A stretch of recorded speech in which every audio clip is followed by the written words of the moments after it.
Hello and welcome to Ravlic at Large. My name's Tom Ravlic. Thank you for joining me for this particular episode. Thank you also for your feedback to the other episodes in this particular um, series of interviews. I've got series one that aired late last year. You can see all of those in a playlist, and this is series two. And today we're going to be exploring the issue of influence in national politics and global politics, because one of the things that is concerning people is how they get their voices heard and how powerful that is.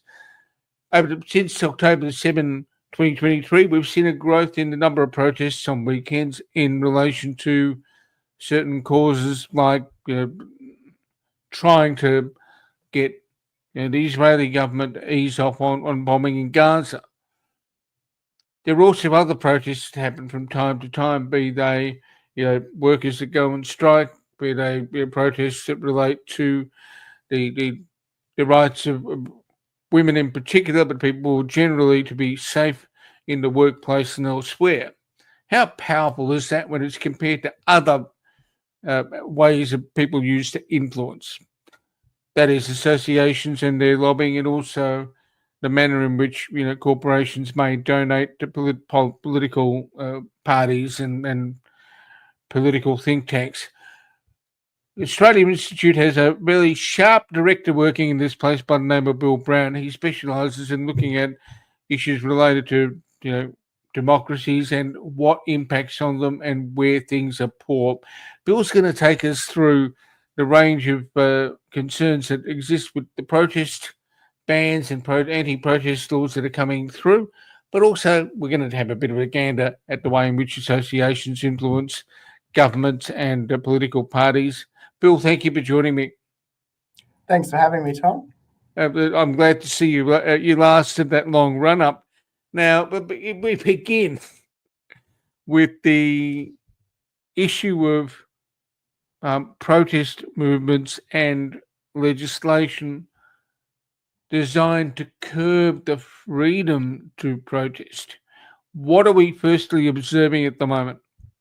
The reality is that peaceful protests are a fundamental part of participation in any democracy, and they're used for a great number of different causes by a variety of people, often those who feel like their voices aren't being heard in the political process more generally.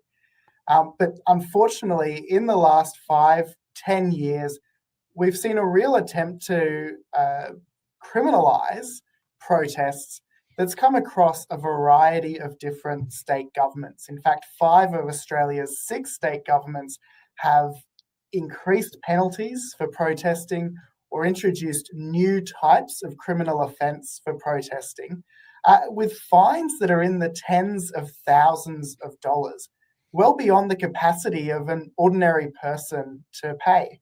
And that's deeply concerning.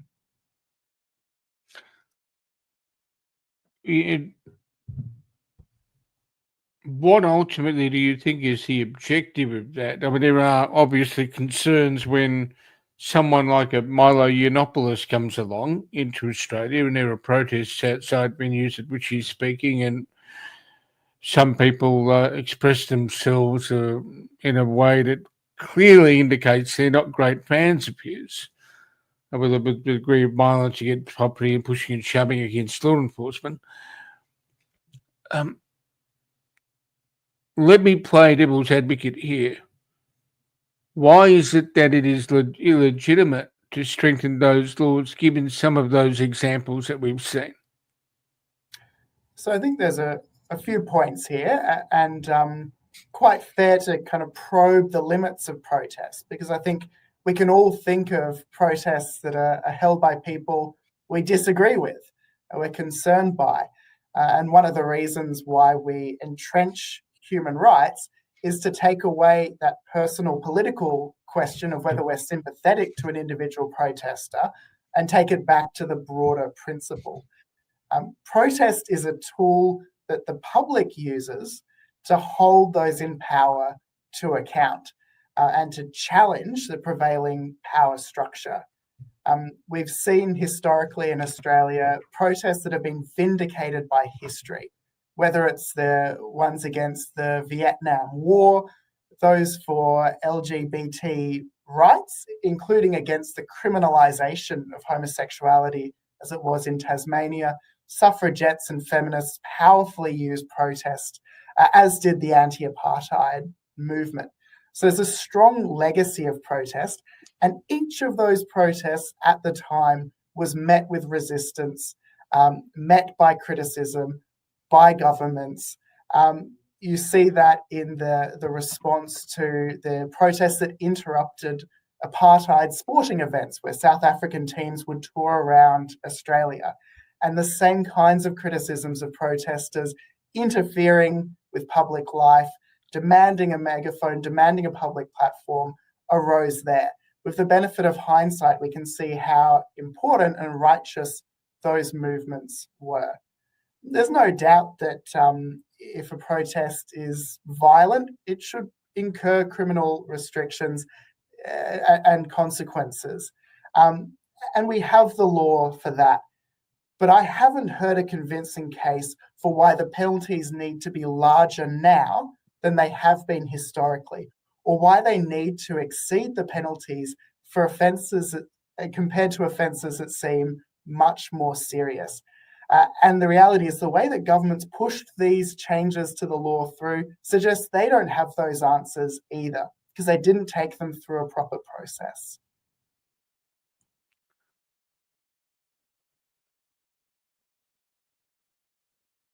There's a tension here.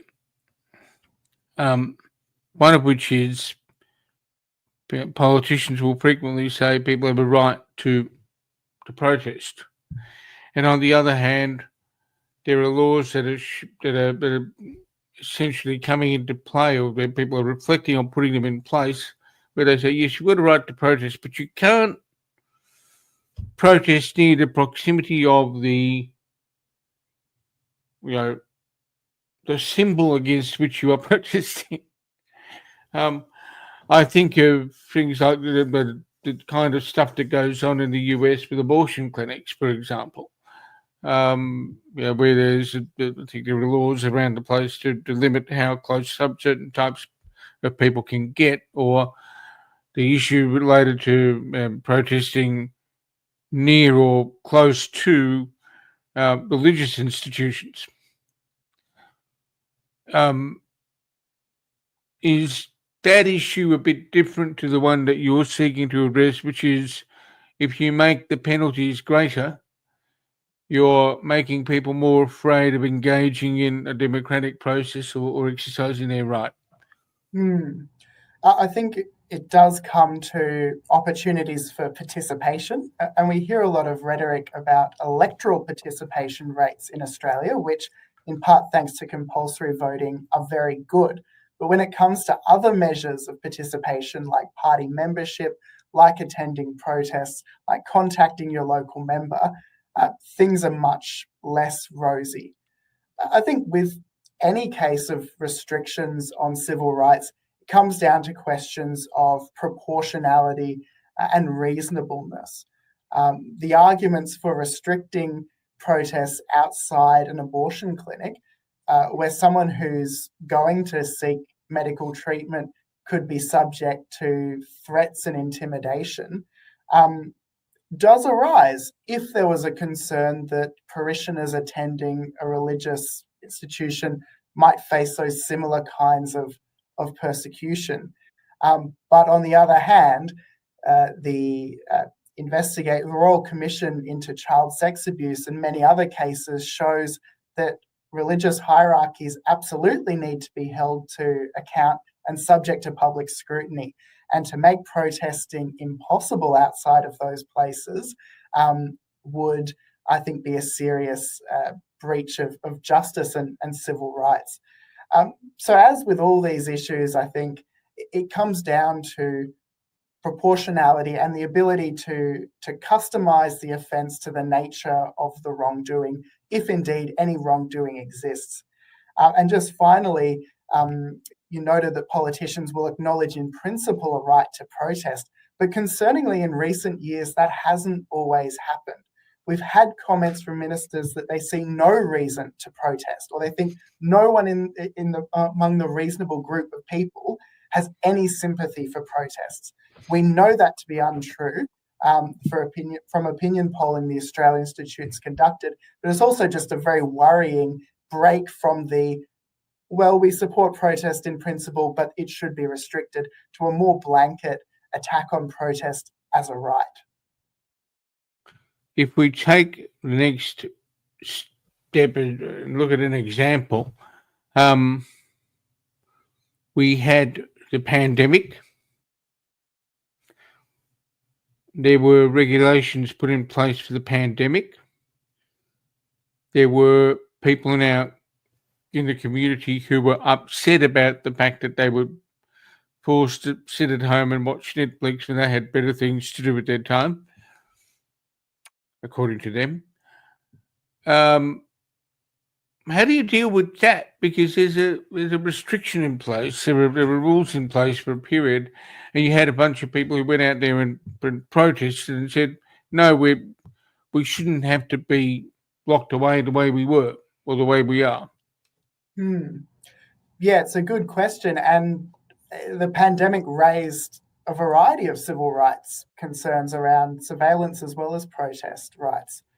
But I'd come back to the idea of proportionality. One of the things that this research emphasises that the Australian Institute's conducted into the recent increase in the penalties involved for protest is that they're out of proportion with the supposed wrongdoing.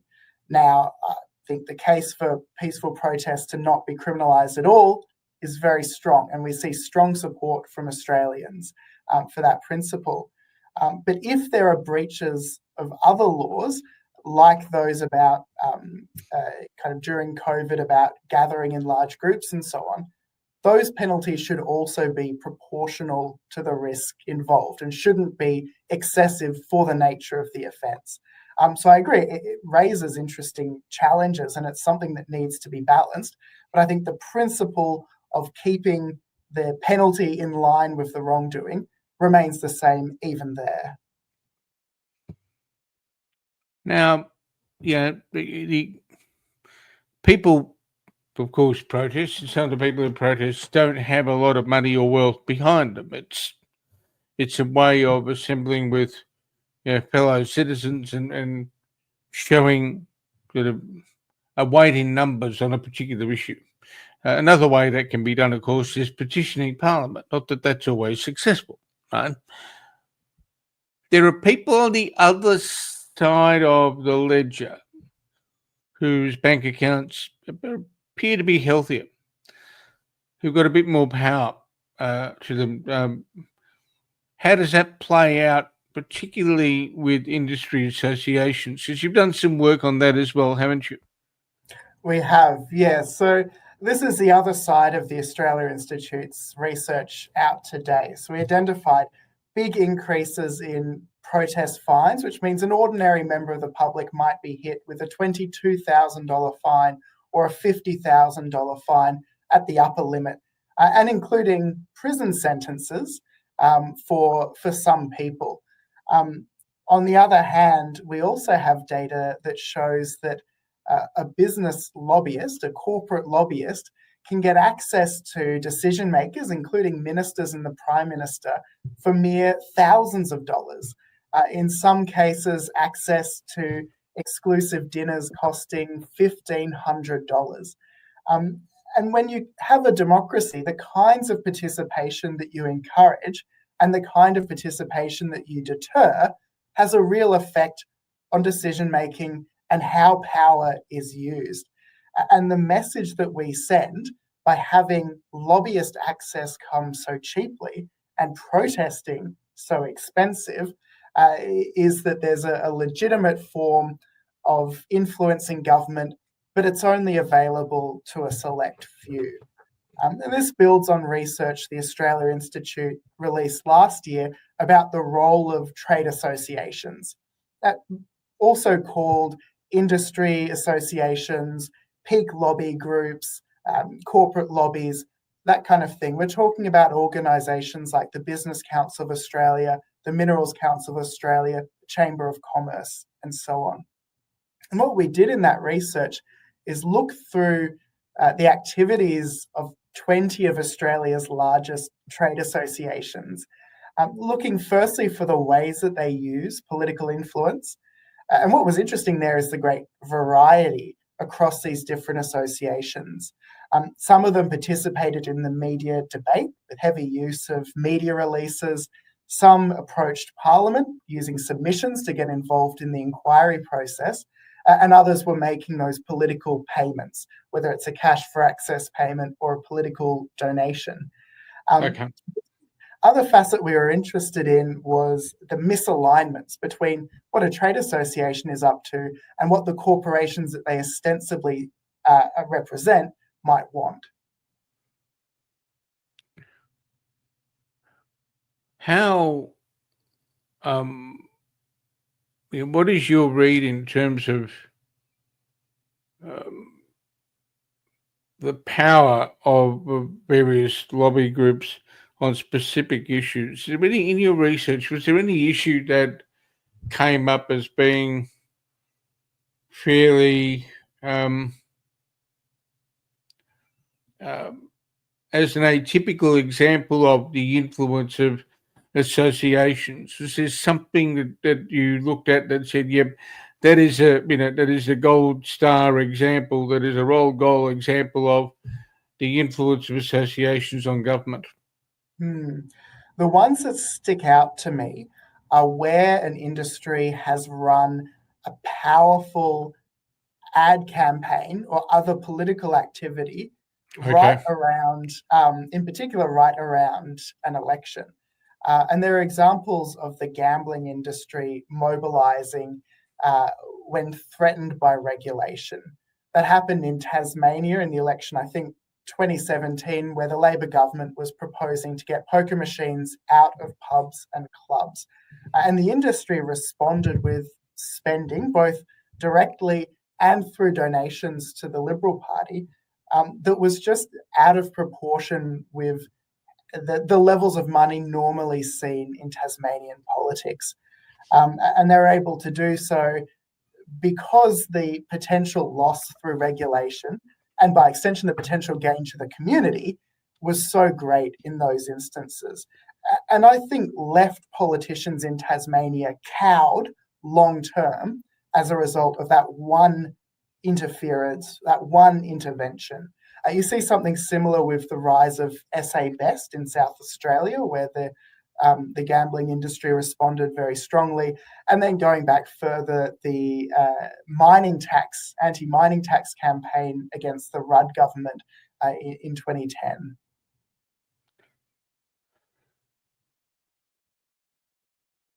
What are have you entertained in your work any measures to try and moderate the influence? I think there's a few different angles that you can take, and none of them is going to solve all of these problems, but collectively they can help. Okay. So first is more transparency around political transactions. And I use that phrase rather than political donations because a cash for access payment is not a donation. It's not given for nothing in return. So we need regulation that covers payments more generally. Yeah. That should include disclosing transactions at disclosing much smaller transactions than currently takes place. At the moment, the disclosure threshold is about $17,000, and you can have dinner with the Prime Minister for about $10,000. It's clearly too high. And I'd go further and say, whatever you set the disclosure threshold at, just make it zero for cash for access payments to make sure we find out about all of them. Then there's also the lobbying that takes place, and their first steps would be to disclose the diaries of ministers and their chiefs of staff, who they're meeting with, and do so at a relatively frequent pace. That happens all along the east coast of Australia in state governments, and there's no reason why you couldn't duplicate that model federally as well. And then we propose different measures that would help hold trade associations and corporations to account to their members. So, for example, actually publishing who's funding trade associations and how much money they're paying, and also requiring corporations that are publicly listed to go to their shareholders to approve political donations before they're allowed to make them. And that happens in the United Kingdom and works very well in giving shareholders a bit of control over the activities of the corporation that's supposedly run in their interests.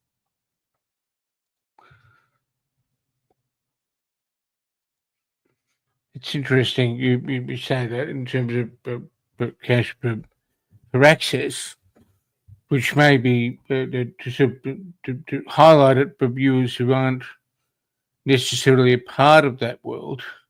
There might be days when there's a party conference on, or another thing that is running, and there may be people who pay to have 5 minutes with a politician, 5-minute meetings with some of the various politicians of a particular party, or, as you say, attend a dinner which could be hit the pocket just a little heavily. If coming back to the protesting for the moment, if we can contrast the big end of town and the smaller end of town, if we can call it that,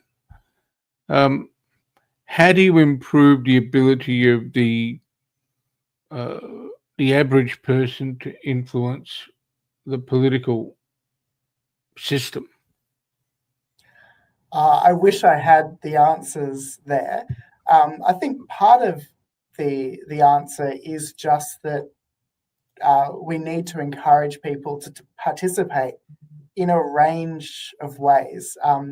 We know, for example, that political party membership is declining and has been for some time, which means that everything from policy development by political parties to the pre-selection processes that choose who's their candidate for a particular electorate are decided by a smaller and smaller group of people.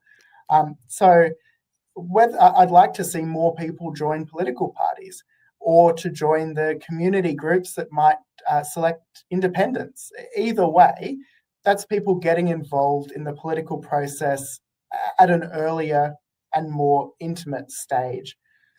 Similarly, I think if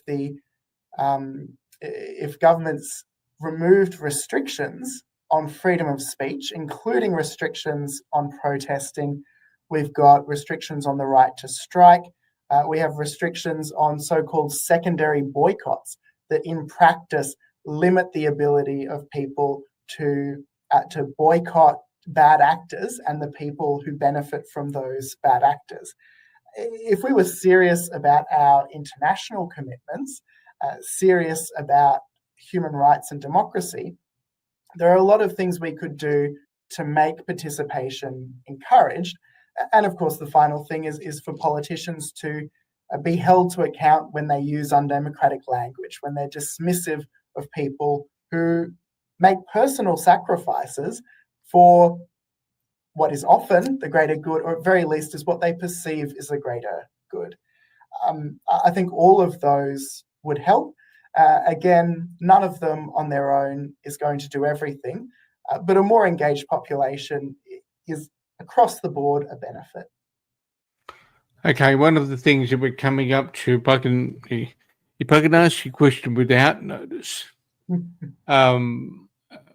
there's a level, with one place where each individual does have a level playing field, and that is fronting to the ballot box on election day.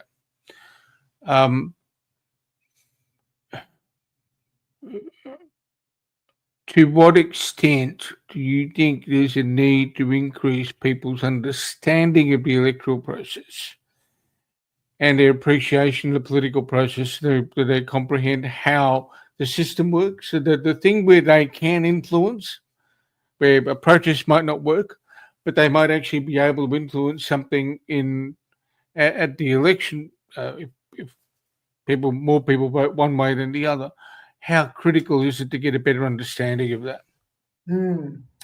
I think there's a lot that could improve about Australians' understanding of the electoral system as well as the history of Australian democracy.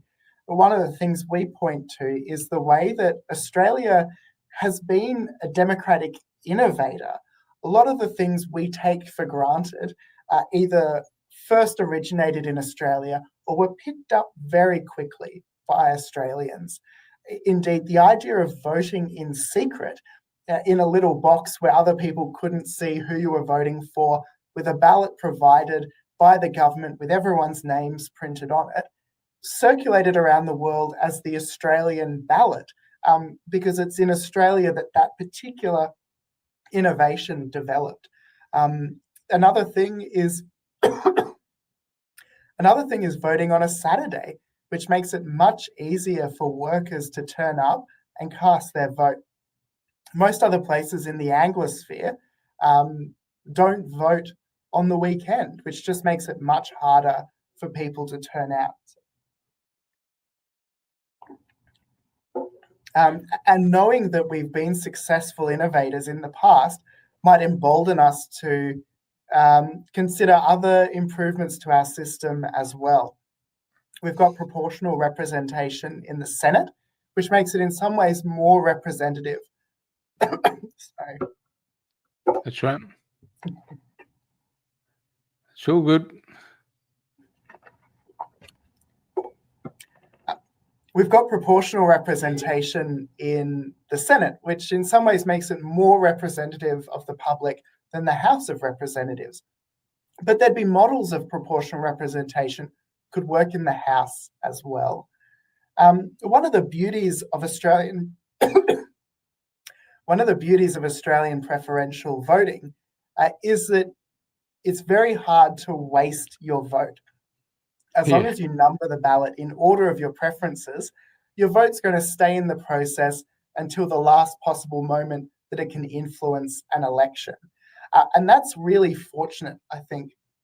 It means we don't need to teach people about every intricacy of the counting process, although if they're interested, we should have resources available. We can give them confidence that the system works in a fair and predictable way. Now, Bill, you've been generous in giving your time up for a chat on a couple of important areas about the influence of policy making and accountability. Where do people go and find more from the Australia Institute? The best place is probably our website, australiainstitute.org.au. We're also on social media, including Blue Sky, and have a YouTube channel where we will do extracts from interviews we've done, we'll run explainers, and we've got a fortnightly policy school.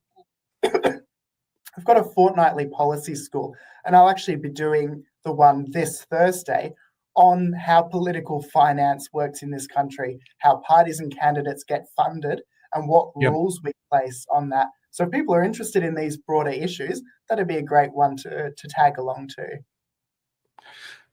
Bill, thank you so much for joining me for this particular, episode of Ravlic at Large. People may have heard you on an audio podcast late last year, but thank you for joining me for this little episode of this particular program. We'll leave Bill there for the moment, and we'll think about for 1 second what goes on when you cast your vote and how your voice is exercised. Remember, there are ways in which you can express yourself, but sometimes things can get a bit dicey if you front the protest to get a bit violent. So do what you need to express your voice, raise your voice on issues, but be careful as things progress and unfold. Thank you for watching. Enjoy enjoy whatever you're doing for the remainder of the evening. Stay safe, look after each other, and I'll be back with another episode of Ravlic at Large fairly soon. Thank you.